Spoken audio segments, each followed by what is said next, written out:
तो hello friend, आज हम डिस्कस करेंगे compound interest. Rakesh Yadav sir की बुक है, तो इसका हम कंपाउंड इंटरेस्ट पढ़ने वाले हैं चैप्टर। ठीक है, तो पहला क्वेश्चन पढ़ते हैं हम इसमें कि सुरेखा कोई धनराशि उधार लेती है और इसे प्रत्येक रुपये 5547 की दो समान वार्षिक किस्तों में वापस करती है। किस्त कितने रुपए की है? 5547 की। ब्याज की गणना वार्षिक चक्रवृद्धि आधार पर की जाती है। यदि ब्याज की दर 1/2% 7.5% वार्षिक है तो उसके द्वारा भुगतान किया गया कुल ब्याज हमें बताना है। तो इसमें ब्याज की दर दी है, क्वेश्चन नंबर 1। ब्याज की दर दिया है उसने 7.5%। 7.5% की फ्रैक्शन वैल्यू कितनी होती है? 7 दूनी 14, 15, 15/200, यानी कि 5 × 15, 5 × 20, 3/40। तो पहले वर्ष में राशि कितनी होगी? कोई राशि 40 से 43 हो जाएगी। दूसरे वर्ष में जिसका स्क्वायर कर देंगे, 40 का स्क्वायर और 43 का स्क्वायर, 40 का स्क्वायर और 43 का स्क्वायर। अगर पूछ रहे 3 साल के लिए तो इसका क्यूब कर देंगे हम, ठीक है, लेकिन 2 साल का मैटर पूछे तो इसमें उसने कहा कि दोनों किस्त समान दर पर है, समान ब्याज वार्षिक दर पर है। तो इधर भी 43 से मल्टीप्लाई, इधर भी 43 से मल्टीप्लाई। इसकी मल्टीप्लाई करें, 4 × 12, 4 × 16, 1720। इसका 4 × 16, 1600 ही आ जाएगा हमारा। तो टोटल मूलधन कितना हो गया हमारा? टोटल मूलधन हो गया हमारा 1720 और 1600, 3320 मूलधन आ गया। और 43 का स्क्वायर कितना होता है? 1849 रुपये। 1849 रुपये की वैल्यू उसने दी है 5547 रुपये। 5547 रुपये कितने गुना है ये? 3 गुना। तो मूलधन का भी 3 गुना कर देंगे। 20 थे 60 और 33 थे 99, 960 रुपये। इधर 2 किस्तें दी हैं तो राशि कितनी होगी? 2 × 5547, 5547 दूनी 11,094। तो हमारा कुल ब्याज कितना आ जाएगा? कुल ब्याज 11,094 माइनस 9,960, 9,960। इसमें से माइनस करें कितना आएगा? 1134 रुपये। तो कुल ब्याज हमें कितना देना पड़ेगा इसमें? 1134 रुपये। ठीक है, एक बार उसमें लेते हैं। उसने कहा कि प्रत्येक किस्त जो है 5547 रुपये की है और वार्षिक दर कितनी है? इतनी है। तो इसकी फ्रैक्शन वैल्यू कितनी है? 7.5%। 7.5% की फ्रैक्शन वैल्यू कितनी होगी? 3/40, यानी कि पहले वर्ष में राशि कोई 40 से 43 होगी। दूसरे वर्ष में क्या होगा? इसका स्क्वायर कर देंगे। ठीक है, तो इस किस्त से मल्टीप्लाई कितना आएगा? दोनों किस्तें समान करनी है। किस्त इसने कहा है कि दोनों किस्तें समान दर पर हैं, तो पहले साल भी इतना ब्याज जाएगा और दूसरे साल भी ब्याज उतना ही जाएगा। ठीक है, तो इसकी मल्टीप्लाई इससे करें 1720, इसका स्क्वायर कर लें कितना? 1600। इन दोनों को जोड़ लेंगे तो मूलधन कितना है? 3320 रुपये। इसके स्क्वायर करेंगे 1849। 1849 की वैल्यू उसने दी है कितनी? 5547, 3 गुना। तो ब्याज कितने साल का है? 2 साल का। तो इसके 2 से गुणा कर देंगे तो कितना है? 11,094। 11,094 से मूलधन घटा देंगे तो कितना आ जाएगा? हमारा कुल ब्याज निकल के आ जाएगा। ठीक है, अगला क्वेश्चन है हमारा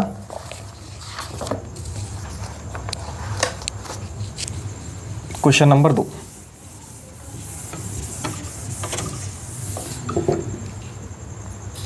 क्वेश्चन नंबर 2 दिया है, किसी ऋण को 2 समान वार्षिक किस्तों में लौटाना है।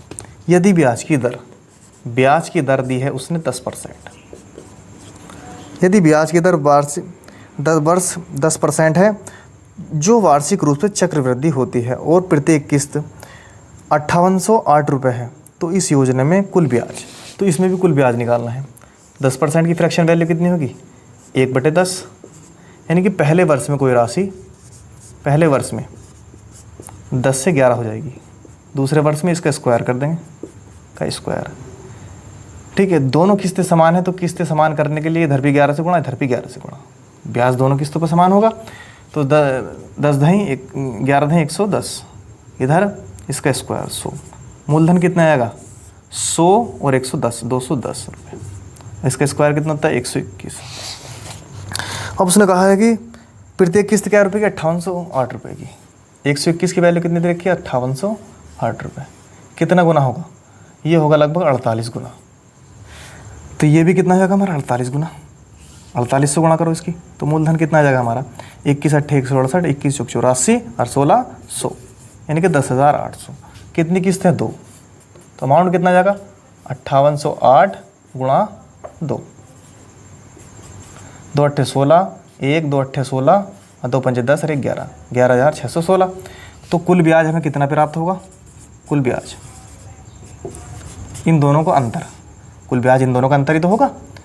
तो कितना होगा हमारा 6 और जी 6 और 11 में से 8 गया 3, 1536 रुपये। तो कुल ब्याज कितना मिलेगा हमें इसमें 1536 रुपये। क्वेश्चन नंबर 3 देखते हैं, ये क्वेश्चन नंबर 2 था हमारा। क्वेश्चन नंबर 2, क्वेश्चन नंबर 3 देखते हैं।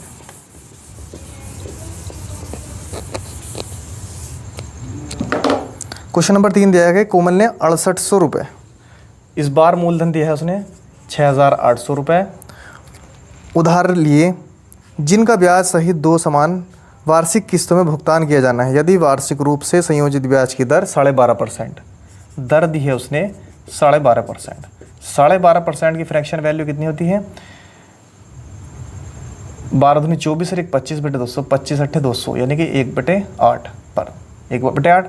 तो पहले वर्ष में कोई राशि 8 से 9 हो जाएगी, 8 से 9। दूसरे वर्ष में इसका स्क्वायर कर देंगे, इसका भी स्क्वायर कर देंगे। दोनों किस्तें समान है, इधर भी 9 से मल्टीप्लाई, इधर भी 9 से मल्टीप्लाई। 8 नम 72 और इधर कितना होगा 9 नम 81, 8 अट्ठे 64। इन दोनों को जोड़ लेंगे तो कितना आएगा 136। 136 की वैल्यू दी है कितनी है 6800। कितना गुना 36 पंजे 680, 136 पंजे 680, यानी कि लगभग 50 गुना। तो 81 की वैल्यू भी कितनी होगी 50 गुना। 5 एकम 5 और 5 अट्ठे 40, यानी प्रत्येक किस्त कितने रुपए की होगी, प्रत्येक किस्त 4050 रुपये की। नेक्स्ट सवाल दिया है क्वेश्चन नंबर, ये क्वेश्चन नंबर 3 था हमारा। क्वेश्चन नंबर 4, आई होप आपको समझ में आ गया वो क्वेश्चन। अगला सवाल, अगले सवाल में सेम इसी की तरह सवाल है। अगले सवाल में पूछा गया है कि 13,360 रुपये की राशि दी है उसने, मूलधन 13,360 रुपये, और दर कितनी दी है उसने दर दी है कि 13,360 रुपये की राशि 8 सही 3/4, 8 सही 3/4 वार्षिक चक्रवृद्धि दर से उधार ली गई है तथा उसका वापसी भुगतान 2 वर्ष में समान किस्तों पर के द्वारा किया है। प्रत्येक किस्त की राशि कितनी है, तो उसमें प्रत्येक किस्त पूछी गई है, तो प्रत्येक किस्त बताएंगे। 8 सही 3/4 की फ्रैक्शन वैल्यू कितनी होगी इसकी 8 चौक 32 और 3 35, 35/400, और 35/400 कितना होता है हमारा 5 7 35 और 5 अट्ठे 40, वो 5 अट्ठे 40, यानी पहले वर्ष में कोई राशि पहले वर्ष में कितनी हो जाएगी 80 से 87 हो जाएगी, ठीक है। दूसरे वर्ष में क्या होगा, दूसरे वर्ष में स्क्वायर कर देंगे, दूसरे वर्ष में इसका स्क्वायर कर देंगे। उसने कहा कि दोनों किस्तें क्या है हमारी समान है, समान करने के लिए इधर भी 87 से मल्टीप्लाई, इधर भी 87 से मल्टीप्लाई। 8 7 56 और 8 अट्ठे 64, 64 और 5 68, 8 7 56, 56 का 6 और 8 अट्ठे 64, 64 और 5 69, 6960 और 8 अट्ठे 64। इन्हें जोड़ लेंगे आप, मूलधन कितना आएगा इन दोनों को जोड़ लेंगे हम। 606 वो 0000, 606, 9 और 4 13, 13 का 3 और 6 6 12 और 1 13, 13,360। 87 का स्क्वायर कितना होता है 87 × 87, 87 इंटू 87, 7 7 49, 7 8 56, 56 और 4 60, 8 7 56 का 6, 8 8 64 और 5 69, 9 6 5 6, 5 9 और 6 15, 15 का 5 अच्छा एक 7, 7569 रुपये। तो 7569 रुपये, 7569 रुपये ये हमारा मूलधन है। मूलधन की वैल्यू कितनी रही? 13,360 रुपये दे रखी है हमें। कितने गुना है? 1 गुना, तो इसकी वैल्यू भी कितनी रहेगी? 1 गुना, यानी कि 7569 रुपये। प्रत्येक किस्त कितने रुपए की होगी? 7569 रुपये की। यही हमारा आंसर है, प्रत्येक किस्त, प्रत्येक किस्त आंसर। सवाल नंबर क्या था हमारे? सवाल नंबर 4। आई होप आपको समझ में आ गया। तो अगला क्वेश्चन देखते हैं, क्वेश्चन नंबर 5। कुछ नहीं करना इसमें, हमसे पूछा, उसमें पहले पूछा उसने क्या, हमें पहले क्वेश्चन 2 में पूछा उसने हमसे किस्त पूछी गई। वो पहले 2 क्वेश्चन में उसने कुछ ब्याज पूछा तो ब्याज हमने निकाल लिया। तीसरे क्वेश्चन में पूछा हमने ब्याज, उसने हमें मूलधन दिया और उसने क्या पूछा? प्रत्येक किस्त पूछी। इसमें क्या पूछी? किस्त। तो करना कुछ नहीं है, इसकी फ्रैक्शन वैल्यू कितनी होगी?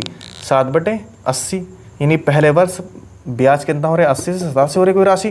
दूसरे वर्ष क्या होगा? इसका स्क्वायर कर देंगे। दोनों किस्त समान है तो समान करने के लिए इधर भी 87 से मल्टीप्लाई, इधर भी 87 से मल्टीप्लाई, ठीक है। और इसका भी स्क्वायर, इसका भी स्क्वायर दूसरे वर्ष में। इसकी मल्टीप्लाई से करेंगे तो 6960 रुपये आएगा, इधर 6400 रुपये आ जाएगा। तो इसका सम करेंगे कितना आएगा? 13,360। इसका स्क्वायर करेंगे तो 7569 रुपये। इसकी वैल्यू दे रखी है कितना? मूलधन 13,360 रुपये। 1 गुना है, इसका भी 1 गुना आएगा। तो प्रत्येक किस्त कितनी रुपये आएगी? 7569 रुपये की। अगला सवाल देखते हैं हम, क्वेश्चन नंबर 5। ये क्वेश्चन नंबर 4 था हमारा। Question number 5।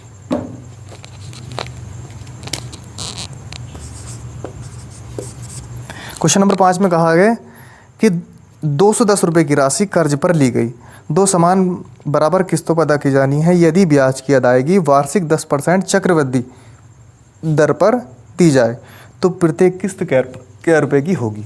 इसमें भी किस्त पूछी गई है, कितने रुपए की होगी। दर कितनी दी है उसमें? पहले उसमें मूलधन दिया है P बराबर 210 रुपये, और जी इसमें पूछा दर दी है उसने 10%। 10% की फ्रैक्शन वैल्यू 1/10, कोई राशि 10 से 11 हो जाएगी। तो पहले वर्ष में क्या होने वाला है हमारा? कोई राशि 10 से 11 हो जाएगी। दूसरे वर्ष में इसका स्क्वायर कर देंगे। स्क्वायर कितना होगा इसका? 11 का स्क्वायर। तो इधर दोनों किस्तें समान हैं, 11 से मल्टीप्लाई, 11 हैं 110 और इधर 121। तो इसका स्क्वायर कितना होगा? 100, इसका 121। 100 और 110 210। 210 की वैल्यू कितनी दी है? मूलधन 210, 1 गुना, तो इसका भी 1 गुना हो जाएगा। तो प्रत्येक किस्त कितने रुपए की होगी? 121 होगी। प्रत्येक किस्त 121 रुपये की, यही हमारा आंसर है। तो कुछ 4-5 क्वेश्चन हमने डिस्कस कर लिए हैं। कल मिलते हैं नेक्स्ट वीडियो में, ठीक है।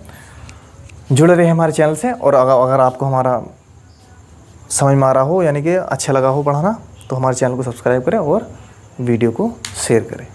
थैंक यू, धन्यवाद।